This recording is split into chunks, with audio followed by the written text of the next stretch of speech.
Hi all, this is Angeline. Welcome to Study Table. Today we are going to see the second part of the chapter, Gift of Nature. നമ്മൾ പ്രകൃതിയുടെ വരദാനം എന്ന ആ പാഠഭാഗത്തിന്റെ explanation രണ്ടാമത്തെ പാർട്ടാണിത്. Okay, കഴിഞ്ഞ ക്ലാസ്സിൽ നമ്മൾ കണ്ടു എന്താണ് റിസോഴ്സസ് അല്ല, എന്താണ് വിഭവങ്ങൾ, അതുപോലെ നാച്ചുറൽ റിസോഴ്സ് എന്ന് പറഞ്ഞാൽ എന്താണ്, പ്രകൃതി വിഭവങ്ങൾ എന്ന് പറഞ്ഞാൽ എന്താണ്, അത് ഏതൊക്കെ തരത്തിലുണ്ട്, എത്ര ടൈപ്സാണ് ഉള്ളത് അല്ലേ, ബയോട്ടിക് എബയോട്ടിക് കണ്ടു, അതുപോലെ renewable resources, non renewable resource, അതായത് പുനഃസ്ഥാപിക്കപ്പെടുന്നതും പുനഃസ്ഥാപിക്കപ്പെടാത്തതുമായ വിഭവങ്ങളൊക്കെ നമ്മൾ കണ്ടു അല്ലേ. ഇത് നമുക്ക് നോക്കാം. ഇൻക്രീസിങ് നീഡ്സ് എക്സോസ്റ്റിംഗ് റിസോഴ്സസ്, അതായത് എന്താ അതിൻ്റെ അർത്ഥം, വർദ്ധിക്കുന്ന ആവശ്യങ്ങൾ. ഇൻക്രീസിങ് നീഡ് എന്ന് പറഞ്ഞത് ആവശ്യങ്ങൾ അല്ലേ. അതുപോലെ ശോഷിക്കുന്ന വിഭവങ്ങൾ, എക്സോസ്റ്റിംഗ് എന്ന് പറഞ്ഞാൽ എന്താ, ശോഷിക്കുന്ന വിഭവങ്ങൾ. Man makes extensive use of natural resources as if these were meant exclusively for him, അതായത് പ്രകൃതി വിഭവങ്ങളെ മനുഷ്യൻ തനിക്ക് വേണ്ടി മാത്രമുള്ളതെന്ന ധാരണയിലാണ് എന്ത് ചെയ്യുന്നത്, അവർ ഉപയോഗിച്ചുകൊണ്ടിരിക്കുന്നത്. അവർക്ക് വേണ്ടി മാത്രം മതി എന്നുള്ള രീതിയിലാണ് അവരുടെ ഉപയോഗം. The demand for natural resources increase with the increase in population, developments in science and technology, communication facilities and industrialization etcetera. അതായത് ജനസംഖ്യയുടെ വർധനവ്, പോപ്പുലേഷൻ ഇൻക്രീസ് ആകുമ്പോഴും, അതുപോലെ ശാസ്ത്ര സാങ്കേതിക പുരോഗതി, സയൻസ് ആൻഡ് ടെക്നോളജിയുടെ ഡെവലപ്മെൻറ്റും, അതുപോലെ മെച്ചപ്പെട്ട വാർത്താവിനിമയ സൗകര്യങ്ങൾ, വ്യവസായവൽക്കരണം, ഇതൊക്കെ എന്താ സംഭവിക്കുന്നത്, ഇതിലൂടെയൊക്കെ പ്രകൃതി വിഭവങ്ങളുടെ ആവശ്യകത വർദ്ധിപ്പിക്കുന്നു. Okay, this led to large scale depletion of resources. ഇത് അമിതമായ വിഭവശോഷണത്തിന് വഴിയൊഴുക്കി. Okay, decrease in the availability and deterioration in the quality of resources due to reckless usage is called resource depletion.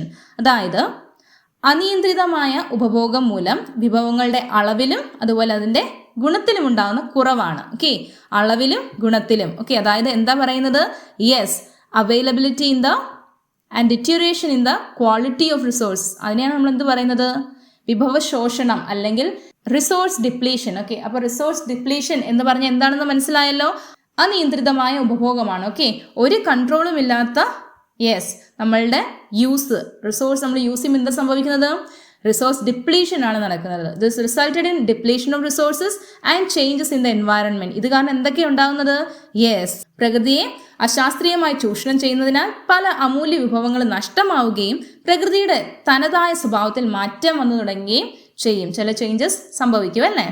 നമുക്ക് നോക്കി നെക്സ്റ്റ് പേജിൽ എന്താ കൊടുത്തിരിക്കുന്നത്, ഒരു സ്പീച്ച് ആണെന്ന് തോന്നുന്നു അല്ലേ. നോക്കാം. I'm fighting for my future, I M here to speak for all generations to come.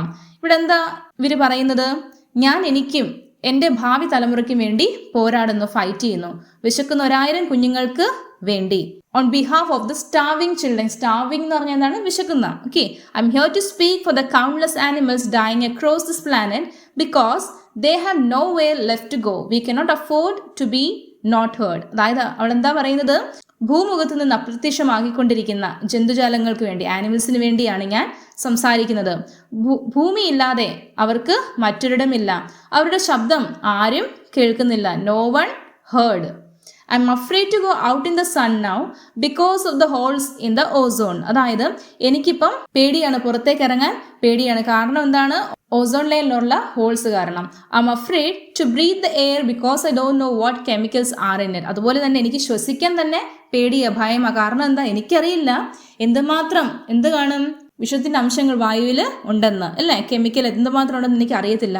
The great herds of wild animals, jungles and rain forest full of birds and butterflies, but now I wonder if they will even exist for my children to see. അതായത് പ്രകൃതിയിൽ ഇപ്പം കാണുന്നവയൊക്കെ, അതായത് എന്താ പറയുന്നത്, മഴക്കാടുകളും മൃഗങ്ങളും അതുപോലെ പൂമ്പാറ്റകളും, ഇതൊക്കെ എൻ്റെ കുഞ്ഞുങ്ങൾക്ക് കൂടി കാണാൻ പറ്റുമോ, അവർക്ക് വേണ്ടി ബാക്കി ഉണ്ടാകുമോ എന്ന് എനിക്ക് സംശയമാണ്. അതായത് ഇനി വരും തലമുറയ്ക്ക് ഇത് കാണാൻ പറ്റുമോ എന്ന് അറിയത്തില്ല, കാരണം അത് ഉണ്ടാവുമോ എന്നാണ് അവൾ പറയുന്നത്. Did you have to worry about this little things when you were at my age. അതായത് നിങ്ങളുടെ ബാല്യകാലത്ത് നിങ്ങളിങ്ങനെ വിലപിച്ചിരുന്നോ, ആകുലപ്പെട്ടിരുന്നോ? We act as if we have all the time we want and all the solution, but I want you to realize neither do you. അതായത് നിങ്ങൾക്ക് ഇനിയും ഭൂമിയെ സംരക്ഷിക്കാൻ സമയമുണ്ടെന്ന് കരുതുന്നുവോ? You don't know how to bring salmon back up a dead stream. Salmon എന്ന് പറഞ്ഞാൽ എന്താ, മീനാണ്, മത്സ്യങ്ങളെ പറയുന്നത്, മത്സ്യത്തിന്റെ ഒരു ഇനമാണ് സാൽമൺ. ഓക്കെ, നിങ്ങൾക്ക് സാൽമൺ മത്സ്യങ്ങളെ തിരികെ എത്തിക്കാൻ കഴിയുമെങ്കിൽ, and you can bring back forest that once were there is now desert. If you don't know how to fix it, please stop breaking it. അതായത് മരുഭൂമികളായി മാറിയ വനപ്രദേശങ്ങളെ തിരികെ കൊണ്ടുവരാൻ നിങ്ങൾക്ക് പറ്റുമോ? പറ്റത്തില്ല അല്ലേ. അപ്പം നിങ്ങൾ എന്ത് ചെയ്യണം? ഇത് ദയവായി നിർത്തണം, ഇവയെ നശിപ്പിക്കാതിരിക്കും. നിങ്ങൾക്കൊരു കാര്യം അതിൻ്റെ പഴയ അവസ്ഥയിൽ കൊണ്ടു ചെല്ലാൻ പറ്റത്തില്ലെങ്കിൽ, ഓക്കെ, പണ്ട് കാലത്ത് വനമായി കിടന്നിരുന്ന, അതായത് മരങ്ങളൊക്കെ ഉണ്ടായിരുന്ന സ്ഥലം ഇപ്പോഴും മരുഭൂമിയായി കിടക്കുക. ഓക്കെ, അതൊക്കെ മനുഷ്യരുടെ എക്സ്പ്ലോയിറ്റേഷൻ കാരണമാണ്, അല്ലെ ശോഷണം കാരണമാണ് ഇങ്ങനെയൊക്കെ നടക്കുന്നത്. ഓക്കെ, അപ്പോൾ നിങ്ങൾക്കത് പഴയ അവസ്ഥയിലേക്ക് മാറ്റി കൊണ്ടുവരാൻ പറ്റത്തില്ലെങ്കിൽ നിങ്ങൾ എന്ത് ചെയ്യണം? അത് ചെയ്യാതിരിക്കുക. The lines you read above are excerpts from a speech given in the first UN Earth Summit at Rio de Janeiro in Brazil in 1992. നമ്മൾ ഇപ്പോൾ വായിച്ച ഈ വരികളുണ്ടല്ലോ, ഇതെന്താണ്? 1992 ബ്രസീലിലെ റിയോ ഡി ജനീറോയിൽ നടന്ന ഐക്യരാഷ്ട്ര സംഘടനയുടെ ആദ്യ ഭൗമ ഉച്ചകോടിയിൽ നിരവധി ലോകരാഷ്ട്രങ്ങളെ പ്രതിനിധികൾ അടങ്ങിയ സദസ്സിനെ നിശബ്ദമാക്കിയ ഒരു പ്രസംഗമാണ് നമ്മൾ എപ്പോഴും കേട്ടത്. Okay, listening to Severn Cullis Suzuki, a 12-year-old girl from Canada, the representatives of various countries who attended the summit were left speechless. അതായത് ഇത് ആരുടെ വാക്കുകളായത്? കേവലം 12 വയസ്സ് മാത്രമുള്ള സെവൻ കുലീസ് സുസുക്കി എന്ന കാനഡക്കാരിയുടെ വാക്കുകൾ നമ്മളിപ്പോൾ കേട്ടത്. ഓക്കെ, പെൺകുട്ടിയായിരുന്നു ആ പ്രസംഗിക. What is the worry shared by the girl in a speech? ഈ ഒരു പ്രസംഗത്തിൽ നമുക്ക് എന്തൊക്കെ അറിയാൻ പറ്റും? എന്തൊക്കെ ആകുലതകളാണ് ഈ പെൺകുട്ടി ഇവിടെ പറയാൻ ശ്രമിക്കുന്നത്? എന്തൊക്കെയാണ്? യെസ്, ഒന്നോള് പറയുന്നത് എയർ സബ്ജക്ട് ടു പൊല്യൂഷൻ, അല്ലേ, മലിനീകരിക്കപ്പെടുന്ന വായുവിനെ കുറിച്ച് പറയുന്നുണ്ട്. പിന്നെന്താ? ഫോറസ്റ്റ് സബ്ജക്റ്റഡ് ടു ഡിസ്ട്രക്ഷൻ, അതുപോലെ നശിപ്പിക്കപ്പെടുന്ന വനങ്ങളെ കുറിച്ച് പറയുന്നുണ്ട്. Animals facing the threat of extinction, ഭൂമുഖത്ത് നിന്ന് അപ്രത്യക്ഷമാകുന്ന ജന്തുജാലങ്ങളെ കുറിച്ച് പറയുന്നുണ്ട്.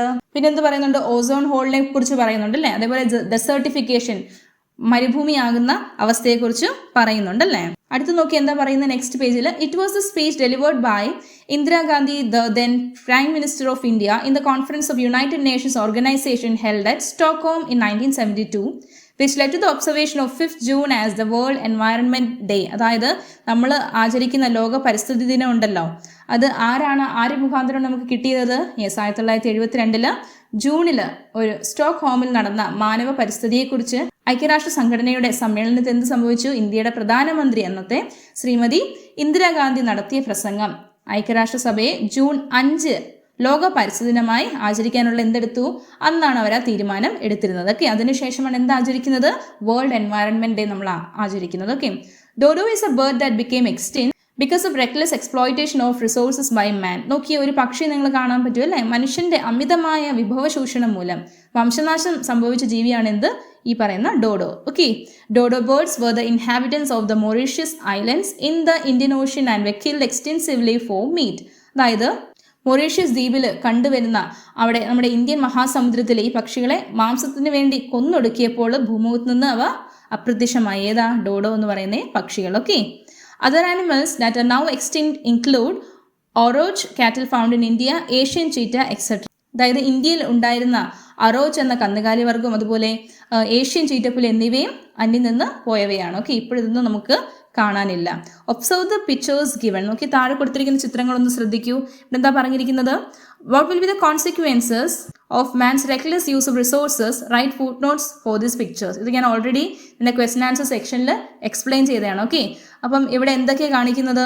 നമ്മൾ എങ്ങനെ വിഭവങ്ങൾ അശ്രദ്ധമായി ഉപയോഗിക്കുമ്പോൾ ഭാവിയിൽ എന്തൊക്കെയാണ് സംഭവിക്കുന്നത്, അല്ലേ? അപ്പോൾ ചിത്രങ്ങളുടെ അടിക്കുറിപ്പ് ഫുട് നോട്ട് എഴുതാനാണ് പറഞ്ഞിരിക്കുന്നത്. ഒന്നാമത്തെ എന്താണ്? എൻവയറൺമെന്റ് വിൽ ബി പൊല്യൂട്ടഡ്, അതായത് നമ്മുടെ പരിസ്ഥിതി മലിനമാകും, അല്ലേ? എയർ പൊല്യൂഷൻ ഉണ്ടാവുകയല്ലേ ചെയ്യുന്നത്. രണ്ടാമത് എന്താണ്?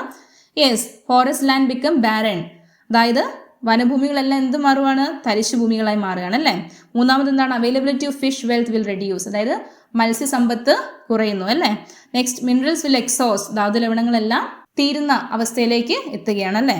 Okay, so it is estimated that about 3 million cubic meters of wood is being used by man every year. Man clears forest about the size of a football ground every second. Only about half of the present forest land will be left by 2020 if the present trend prevails. അതായത് ഇവിടെ എന്താ നമുക്ക് കൊടുത്തിരിക്കുന്നത്? Yes, ഇവിടെ പറഞ്ഞിരിക്കുന്നത് എന്താ നോക്കിയേ? ഓരോ വർഷവും ഏകദേശം 3 ദശലക്ഷം ക്യൂബിക് മീറ്റർ മരമാണ് എന്ത് ചെയ്യുന്നത്? മനുഷ്യൻ ഉപയോഗിക്കുന്നത്. ഓക്കെ, ഓരോ വർഷവും. അപ്പോൾ ഓരോ സെക്കൻഡിലും ഏകദേശം ഒരു ഫുട്ബോൾ മൈതാനത്തിന്റെ അത്രയും വലുപ്പത്തിൽ മനുഷ്യൻ എന്ത് ചെയ്യുന്നുണ്ട്? വനങ്ങൾ വെട്ടി നശിപ്പിക്കുന്നുണ്ട്. ഓക്കെ, ഈ സ്ഥിതി ഇങ്ങനെ തന്നെ തുടരുവാണെങ്കിൽ എന്ത് പറ്റും? 2020 ആകുമ്പോഴേക്കും ഇപ്പോഴുള്ള വനഭൂമിയുടെ പകുതി മാത്രമേ എന്ത് കാണത്തുള്ളൂ? ഭൂമിയിൽ അവശേഷിക്കൂ എന്നാണ് പഠനങ്ങൾ പറയുന്നത്. ഓക്കെ, നെക്സ്റ്റ് നമുക്ക് നോക്കാം കൺസർവേഷൻ ഓഫ് റിസോഴ്സസ്, അതായത് വിഭവ സംരക്ഷണം. Okay, judicious and careful use of resources as well as giving enough time for them to replenish and conserve the natural resources. എന്തിനാണ് നമ്മൾ പറയുന്നത്?